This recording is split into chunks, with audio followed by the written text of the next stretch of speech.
मंसूर अहमद भोपाल से। मंसूर जी नमस्कार। जी नमस्कार सर। बताइए सर। जी सर, मेरे पास टाटा स्टील के 800 शेयर हैं। हाँ। जो मैंने 106 के भाव पे लिए हैं। अच्छा। और मैं 1-2 साल के लिए रुक सकता हूँ, और अगर इसको लंबे समय के लिए रखूं तो इसके लिए स्टॉप लॉस क्या रहेगा? सरवेन जी, लंबे समय के लिए स्टॉप लॉस क्या लगाएं और रुक सकते 2-3 साल? जी, लंबे समय से मैं अपने हिसाब से मानूं कि 12 महीने प्लस 12-24 हाँ। महीने के आसपास का व्यू जब रहता है उसको हम लॉन्ग टर्म मानते हैं। तो 12 महीने प्लस मिनिमम अगर ये लेके व्यू चल रहे हैं तो उस होराइजन में हम चाहेंगे 30 से 40% एटलीस्ट स्टॉक क्या हमें कमा के दे पाएगा।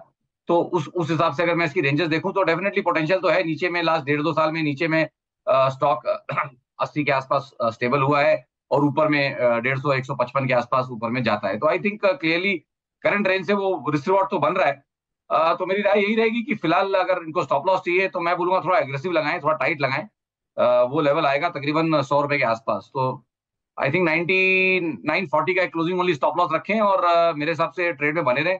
तो 13-14 रुपए का इनको स्टॉप लॉस मिल गया और ऊपर में मुझे लगता है कि एक 25-30 रुपए ऊपर में जगह है, तो रिस्क भी डिसेंट है और आई थिंक ट्रेड में बने रहना चाहिए। अच्छा, एक जानकारी अभी किसी ने दी कि बोनस आया था शायद उस शेयर में, पता नहीं, देखना पड़ेगा। उसमें एक्स बोनस हुआ है जुलाई में, समथिंग लाइक दैट। जो नीरज कुमार जी का था ना, वो EKI कोई करके स्टॉक था, तो उसमें कॉर्पोरेट एक्शन ऐसा बता रहे लोग मुझे। मैं इसको रिकन्फर्म करता हूँ, किसी ने मुझे बताया ट्विटर पे, तो आप लोग देखिएगा। इसलिए मुझे लग रहा था कि 92% कैसे गिर जाएगा स्टॉक। तो देखिएगा उसमें नीरज जी, अगर आप शो देख रहे हो, सुन रहे हो, तो अपना डीमैट चेक करिए ना। आप लोग डीमैट अपना नहीं देखते, हमको लग रहा है डबल हो गए होंगे स्टॉक, अगर वो जितना भी रेशियो में बोनस आया होगा उस हिसाब से। अच्छा, अगला स्टॉक, हाँ ये देखिए 3:1 का बोनस आया था महाराज। आपका स्टॉक अभी 3 हो गए होंगे 1 के। नीरज जी सवाल अगर सुन रहे हो तो 3। हेलो। हाँ अरे आप नीरज कुमार बोल रहे हैं क्या? तो भैया बोनस आया था महाराज, ध्यान तो रखा करो अपने स्टॉक का। 3:1 का बोनस आया था, 1 पे 3 बोनस मिला था, तो आपके स्टॉक अब 3 हो गए होंगे ना, जितने थे उतने 3। या एडजस्टेड बता रहे थे आप मुझे क्या ऐसा? लेकिन एडजस्टेड नहीं होगा, 3 हो गए होंगे आपके। तो उतना नुकसान नहीं जितना आप उतना घबरा रहे थे। अपना पहले डीमैट चेक करिए जाके आप। चलिए अगला सवाल लेते हैं रिलायंस पे। सरवेन जी, रिलायंस इंडस्ट्रीज पे 249 शेयर ले रखे मेगा ने 2699 पे, क्या करना चाहिए? आई थिंक हम जो बाजार चलने की भी हम उम्मीदें कर रहे हैं और जो मैं भी बाजार से उम्मीदें लगाया हूं कि अगर चलता है, अगर ब्रेकआउट होता है तो और कैसे चलेगा, तो कोई हैवीवेट को उसको सहारा देना पड़ेगा और उसमें कंट्रीब्यूट करना पड़ेगा। तो आई थिंक जो सबसे बढ़िया हैवीवेट है इंडेक्स का इस समय वो रिलायंस ही है। आई थिंक पिछला अपना वीकली लास्ट 2-3 वीक्स 4 वीक्स के स्विंग हाई को ब्रेक करके अभी फिलहाल ट्रेड कर रहा है। तो मुझे लग रहा है मोमेंटम तो यहाँ पॉजिटिव है और बाजार अगर चल सकता है और चला पाएगा तो आई थिंक रिलायंस उसमें काफी कंट्रीब्यूट करना चाहिए। दैट ये मेरा फिलहाल मानना है। तो आई थिंक ट्रेड में बने रहें। नो डाउट थोड़ा ऊपर के भाव का इनका ट्रेड है, बट आई थिंक इनके प्राइसेस के आसपास तो डेफिनेटली पहुंच सकता है। तो आई थिंक ट्रेड में बने रहें। अच्छा, इसमें एक डिस्क्लोजर भी है, जो चैनल आप देख रहे हैं इसकी ओनरशिप इन्हीं के पास है, तो आप एक राय और किसी से लीजिएगा, उसके बाद कोई एक्शन लीजिएगा इसमें। कविता का सवाल है MRPL पे 100 शेयर इनके पास 66 रुपये के भाव पे, क्या 100 रुपये जाएगा? ही इनका सवाल ये है। देखिए जी, पॉइंटेड सवाल है। अब ये अगर इनको इस तरह का टारगेट चाहिए तो इनको फिर टाइम फ्रेम भी उस तरह का लेके इनको चलना पड़ेगा। अगर उस तरह के टारगेट्स चाहिए तो व्हाई नॉट। स्टॉक का उन रेंजेस में रहा है और स्टॉक की एक बड़ी रेंज बन रही है तकरीबन 2008 से। तो आई थिंक ये उस कैटेगरी काफी इस कैटेगरी के स्टॉक्स हैं, PFC, REC, जो इन सब रेंजेस में 2008 से चल रहे हैं। तो 2008 से इसकी रेंज है, इनको बता देता हूँ, वो तकरीबन ऊपर में 150 और मोटा मोटी नीचे में 25 रुपए। तो ये इसकी रेंज रही है 2008 से। तो आज तकरीबन 15-16 साल हो गए हैं और इसी रेंज को पकड़ के चल रहा है। तो डेफिनेटली इनके लेवल्स ऊपर के आ सकते हैं, बट इनको फिर वो टाइम देना पड़ेगा। इनको कम से कम 1.5 से 2 साल का व्यू पकड़ के चलना पड़ेगा। उसके पहले हो गया तो इनका गुड लक, बट 1.5 से 2 साल लगेंगे और व्हाई नॉट। इसके पहले 100 के ऊपर भी जाके आया है, तो बिल्कुल जगह है, जा सकता है। लीजिए, जरूर जाएगा। अच्छा, वरुण शुक्ला है, एक ट्विटर पर सवाल भेजा। इन्होंने अपनी वाइफ को बोला कि ओलेक्ट्रा ग्रीन टेक के शेयर खरीद लो, तो उन्होंने 5 शेयर खरीद लिए 674 पर जी। अभी जानना चाहते हैं होल्ड, सेल, एक्यूमुलेट, क्या करें? नहीं, आई थिंक विनिंग ट्रेड है तो यहाँ पे बिल्कुल ट्रेड में बने रहें। ट्रेलिंग स्टॉप लॉस का इस्तेमाल करें। अभी जस्ट आज जैसे हम बात कर रहे हैं तो ये उस कोशिश में है कि ये अपनी ग्रीन स्काई टेरिटरी में पहुंच गया है इसके पहले आई थिंक 940 के आसपास, 941 के आसपास इसका एक हाई था, जो कि 2021 का इसका हाई है। तो 1.5-2 साल के हाईस पकड़ने की कोशिश कर रहा है और मोमेंटम भी स्ट्रांग है। तो अभी इतने इतने ओवरबॉट लेवल से नया तो बिल्कुल लेने की राय नहीं दूंगा, बट जो ट्रेड है उसमें बने रहें और मेरे ख्याल से ट्रेलिंग स्टॉप लॉस का इस्तेमाल करें। मेरे हिसाब से जो नंबर मुझे सेफ एरियाज में स्टॉप लॉसेस दिख रहे हैं वो तकरीबन आएंगे 850 के आसपास। थोड़ा सा बाजार से पीछे चलना पड़ेगा क्योंकि हाई बीटा स्टॉक है। तो अराउंड 844 के आसपास क्लोजिंग ओनली स्टॉप लॉस रख लें और मेरे हिसाब से ट्रेड में बने रहें। ओके, तो ट्रेड में बने रहिए। वरुण जी, आप खुद भी खरीद सकते थे और आपने अगर उनको बताया तो उनको फिर पूरी स्टोरी बताया करिएगा या उनको बोलिएगा आवाज़ ज़रूर देखा करें। अच्छा सरवन जी, एक बहुत अच्छी बात हुई है, जो हमारे बहुत सारे जो शो लाइव देख रहे हैं मित्रों ने तुरंत ये जानकारी दी कि वो जो स्टॉक था ना जिसमें बहुत तगड़ा गिरावट हुई थी कि उस पर बोनस के बारे में बहुत सारे लोगों ने इस पर तुरंत रिप्लाई किया। थैंक यू सो मच, क्योंकि लाइव क्वेश्चन में कई बार पता नहीं चलता कि इसमें इतना स्टॉक क्यों गिरा। तो जिन लोगों ने भी जवाब दिया बहुत बहुत शुक्रिया उनको। चलिए अगला सवाल लेते हैं अब जयेश पटेल का वडोदरा से। जयेश जी बताइए क्या सवाल है आपका। सर मेरे पास द्वारके शुगर के 170 शेयर है। हाँ। और मैंने 92 के भाव से लिए थे, तो और 1 साल का व्यू है मेरा, तो क्या कर सकते हैं? सरवन जी बताइए द्वारके शुगर में क्या किया जाए। माफी चाहूंगा नीरज जी, कंप्लायंस इश्यूज से मैं इस पे राय नहीं दे पाऊंगा। ओके, तो प्राइस पे तो राय नहीं मिलेगी, मैं वैसे आपको सब जानकारी देता हूँ फंडामेंटली क्या चल रहा है शुगर सेक्टर में। शुगर सेक्टर में लेटेस्ट डेवलपमेंट ये जो ISMA से मैंने बात की थी, ISMA मतलब जो चीनी मिलों का एक संगठन है, उन्होंने ये मतलब पहले तो ये कि इंटरनेशनल प्राइस चीनी के बहुत भाग गए हैं, $25 के ऊपर लंदन प्राइस चल रहे हैं। दूसरा ये हुआ कि भारत में भी प्राइस स्ट्रॉन्ग है रिटेल वाले की, चूँकि इतना रेगुलेटेड सेक्टर है कि मनमानी चल नहीं सकती है। तो जो एक्सपोर्ट का कोटा था इनका 61 लाख टन का, वो ख़त्म हो गया है। अब उस पर सरकार ने फिलहाल रोक लगा दी है और ऐसी खबरें आ रही हैं, अभी कंफर्म नहीं कह सकता मैं, कि अगले साल यानी जून 2024 तक शायद एक्सपोर्ट की मंजूरी ना मिले। ऐसी खबरें आ रही, हो सकता बीच में मिले। क्यों नहीं आ रही ऐसे? क्योंकि डोमेस्टिक में प्राइस नहीं बढ़ने चाहिए इतने, तो इसलिए रोक लगा दी। हालांकि कंपनियों को इससे कोई दिक्कत नहीं, उन्होंने जितना इनका कोटा था तो एक्सपोर्ट कर ही लिया है। अगर खुल जाता तो डेफिनेटली इनको और ज़्यादा फ़ायदा होता, क्योंकि 150 लाख टन अभी है पूरे देश में चीनी, 90 लाख टन हमारी ज़रूरत है, तो 60 लाख एक्स्ट्रा है। लेकिन वो कोटा शायद तब मिलेगा जब अक्टूबर में शुगर सीजन शुरू होगा और एस्टिमेट आ जाएगा कि इस साल कितनी उत्पादन होगी। अगर ज़्यादा होगा तो शायद कोटा खुल सकता है। तो ये है फंडामेंटल स्टोरी जो कि स्ट्रेंथ की तरफ दिखाती है। लेकिन प्राइस वाइज चूँकि कंप्लायंस इशू तो वो बता नहीं पाएंगे, हम किसी और टेक्निकल एनालिस्ट से इस पर राय लेंगे। विशाल जी हैं जामनगर गुजरात से। विशाल जी नमस्कार, बताइए सर। वाजपेयी जी बोल रहे हैं? जी सर नमस्ते, बताइए।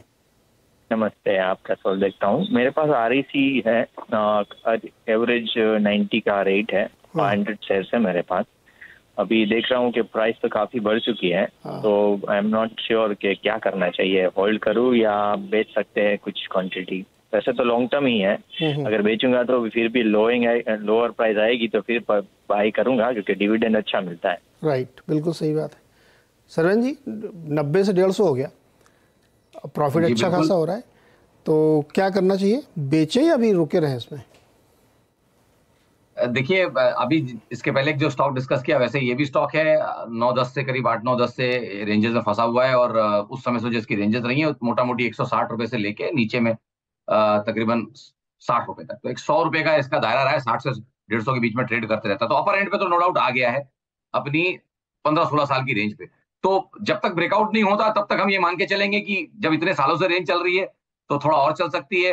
तो थोड़ा हल्का हो लेने में मेरे हिसाब से कोई यहाँ पे कोई हरकत नहीं है, थोड़ा मुनाफा बांध लेना चाहिए। प्रॉफिट के शेयर चाहे तो छोड़ दें, और अगर किसी कारण से जब ब्रेकआउट हो जाता है 168 के ऊपर, 168-170 के ऊपर डिसाइसिवली ब्रेकआउट हो जाता है तो व्हाई नॉट फिर दोबारा ऐड करने की कोशिश कर सकते हैं, क्योंकि फिर उतनी बढ़िया टारगेट्स ऊपर के, उतनी बढ़िया रेंज ऊपर के टारगेट्स आपको मिलेंगे और उस समय ये 2-3 साल के लिए बाय हो जाएगा। बट जब तक ये अपनी रेंज निकाल नहीं लेता तब तक मैं कहता हूँ थोड़ा हल्का हो लेने में कोई हर्जा नहीं है। प्रॉफिट बुक कर ले, उतना प्रॉफिट बुक कर ले ताकि कैपिटल वापस आ जाए और प्रॉफिट के शेयर से खड़े रहे। अच्छा, वेरी क्विकली 2 सवालों के जवाब चाहिए मुझे। NTPC और ONGC पे आदित्य ने पूछा है कि क्या वो खरीद सकते हैं अभी? आज तो मतलब समझ लीजिए कि आज की जो लिस्ट है वो तकरीबन ऐसी आ रही है जो मैंने अभी बताया, ये 15-16 साल की रेंज वाले स्टॉक्स है। तो NTPC में भी थॉट मोटा मोटी यही रहेगा कि चला है लास्ट 16-18 सालों में 200 से लेके 80 के बीच में। तो आई थिंक वापस ऑलमोस्ट अपर एंड पे पहुंच रहा है। कैपिटल निकाल लें, फ्री कैश छोड़ दें, अज्यूमिंग कि अगर ब्रेकआउट हो जाता है तो दोबारा हमेशा लेने में कोई हरकत नहीं है, ले सकते हैं। बट एनटीपीसी में मेरे हिसाब से यहाँ से नया ट्रेड नहीं बनेगा, क्योंकि इतनी बड़ी रेंज के अपर एंड पे है, तो रिस्क रिवॉर्ड्स अब बचे नहीं है बाय साइड के। और जहां तक रही ओएनजीसी की बात, यहाँ तो मैंने पहले भी मेंटेन किया है कि मेरे क्रूड में टारगेट्स बहुत, मुझे लगता है क्रूड में भी बहुत एक तेजी बाकी है। और WTI में मुझे लगता है कि नेक्स्ट 12 से 18 महीने के अंदर मुझे लगता है कि एक बार 90-95 की लेवल्स भी आएंगे। बनस्पत 63 नहीं तोड़ता है, तो परसों नरसों भी जो शार्प रिकवरी आई 67 के आसपास से WTI के प्राइसेस में, हमें यही लगा है कि एक अच्छा बेस यहाँ बन गया है। तो जब तक 63 नहीं तोड़ता और 67 के आसपास लेने मिलता है, तो $4 के स्टॉप लॉसेस हैं और कमाने के लिए ऊपर में ऑलमोस्ट $31 हैं। तो इतना बढ़िया रिस्क रिवॉर्ड WTI क्रूड में बन रहा है कि मुझे लगता है ओएनजीसी को भी उसका फायदा मिलेगा। सारे क्रूड प्लेयर्स को उसका नॉट रिफाइनर्स बट जितने एक्सप्लोरर्स हैं उनको बहुत फायदा मिलेगा क्रूड के बढ़ते हुए प्राइसेस से। तो आई थिंक ओएनजीसी में बने रहना चाहिए, और अगर ले सकते हैं और तो लेना भी चाहिए। तो ये राय बनती है ओएनजीसी और एनटीपीसी पर। सर हमारे पास 3M इंडिया का एक शेयर है 30,400 के रेट पे। एक शेयर लिया आपने? Okay good. 30,400 के रेट पे। तो इसमें सर अभी हम लॉस में जा रहे हैं, तो क्या करना चाहिए? एग्जिट होना चाहिए इसको? सर हम लगभग 3 साल से होल्ड करके रखे हुए हैं। पहले तो ये बताओ आपने कि 3 साल पहले लिया तब भी नुकसान है आपको? जी। और एक कहे लिया था, 2 लेते हैं, मतलब कुछ रीजन का? सर बस MIS में ट्रेड कर रहे थे, तो उसमें लॉस होने के कारण होल्ड कर गए सर। ओके सरवन जी बताइए, 3M इंडिया कंपनी तो बड़ी ज़बरदस्त अब, लेकिन इनको फ़ायदा नहीं दे रही है, नीचे आ गई थोड़ी सी इनके प्राइस से। देखिए पहली बात तो ये ट्रेडिंग स्टॉक तो नहीं है, इसमें वॉल्यूम्स उस तरह के नहीं होते कि दिन के 2-3 हज़ार शेयर दिन के ट्रेड होते हैं। एवरेज एक 4-5 हज़ार कभी कभी वॉल्यूम ऊपर में चला जाता है। तो आई थिंक ट्रेडिंग स्टॉक तो नहीं है, और इसीलिए इतना थिनली ट्रेडेड स्टॉक है कि हमारे बहुत ज्यादा कवरेज में नहीं है। बट जितना मैं मोटा मोटा देख पाता हूँ, पहली बात तो एक बहुत बढ़िया केस स्टडी है कि जैसे उन्होंने बोला कि एक अच्छा स्टॉक भी इन्होंने 3 साल से लेके पकड़ के रखा है मिड कैप का, लेकिन पैसे नहीं बन रहे। तो बाजार सबके लिए अलग है, जिनके पास इस तरह के स्टॉक्स रह गए हैं और जो 2-2.5-3 साल से इनके पैसे नहीं बने, ऐसा भी एक बहुत बड़ा वर्ग है जिनसे बातचीत हमेशा होती रहती है, और वो थोड़े डिसअपॉइंटेड है क्योंकि 2-2.5-3 साल में पैसे नहीं बने। और एक वर्ग है जहां आउट परफॉर्मिंग स्टॉक्स में पैसे बने। तो ये 50-50 ब्रेकअप हो चुका है। तो ये बहुत जरूरी है समझना कि भाई राइट स्टॉक में राइट टाइम पे रहना बहुत जरूरी है। और थोड़ा फिर अगर इन्होंने 3 साल के लिए जब लिया हुआ था, एक आध शेयर इनको कहीं नीचे में और एवरेज करना चाहिए था, क्योंकि बाद में इनको मौके नीचे के भी मिले, 17,500 तक भी गया। तो कई बार अच्छे स्टॉक में जब आप फंस जाते हैं तो कहीं ना कहीं आपको नीचे में थोड़ा उसको लेना पड़ेगा, ताकि आपका VWAP, आपका ट्रेडिंग एवरेज बाजार के करंट प्राइस के नजदीक आए। क्योंकि आप करंट प्राइस से हमेशा बहुत दूर रहेंगे तो बार बार आपका भाव आएगा फिर रह जाएगा, बार बार आपका भाव आएगा रह जाएगा, क्योंकि रेंज ही वही बनी हुई है 17,500 से लेके 30,000। अब रेंज के लोअर एंड पे इन्होंने कुछ हिम्मत नहीं की, अब वापस रेंज के अपर एंड पे पूछने की कोशिश कर रहे हैं। मेरे हिसाब से फिलहाल ट्रेड में बने रहें, और जिस तरह का भी ओवरऑल मोमेंटम बना हुआ है, एक बार शायद 29-30 हजार की रेंज के आसपास ये पहुंचे, इनके भाव के आसपास पहुंचे, उस समय ये मान के चलें कि 4-5 साल की रेंज का अपर एंड आ रहा है, तो एक बार मेरे हिसाब से वहां पे निकलने की कोशिश करें, बट फिलहाल बने रहे। अच्छा, मजेदार बात यह है कि इन्होंने, संजय जी ने क्लोजिंग बेसिस पे नहीं, किसी दिन डे मूवमेंट के हाई पे लिया था, और जी, ये ऐसे ही लग रहा है। हाँ, 10 मेरे सामने जो चार्ट खुला हुआ 2013 से अब तक का 10 साल के कंसोलिडेशन में इसने वो प्राइस दोबारा नहीं देखा। तो एक लंबा कंसोलिडेशन हो रहा है यहाँ पे संजय जी। अब एक बार ऊपर आए देखते क्या है। हालांकि अभी जो तत्कालिक रूप से ये ऊपर आना शुरू हुआ है पिछले 4-6 महीनों में, तो इसमें एक अच्छी मोमेंटम बनी, इसने 22,000 के लोज बना के अब ऊपर जा रहा है। तो होल्ड करिए, आपको कोई ऐसी बहुत बड़ी चिंता की बात नहीं, कंपनी बहुत अच्छी है, इसमें कोई दो राय नहीं। अब चल नहीं रही वो अलग बात है, कंपनी फंटास्टिक है, तो बने रहिए इसमें। 10 साल का लंबा करेक्शन हो चुका है इसमें, अब अगर चला तो फिर ये हनीवेल ऑटो भी हो सकता है, गॉड नोज। बता दें कि मनी कंट्रोल पर दिए गए विचार एक्सपर्ट्स के अपने निजी विचार होते हैं। वेबसाइट या मैनेजमेंट इसके लिए उत्तरदायी नहीं है। यूजर्स को मनी कंट्रोल की सलाह है कि कोई भी निवेश निर्णय लेने से पहले सर्टिफाइड एक्सपर्ट की सलाह लें।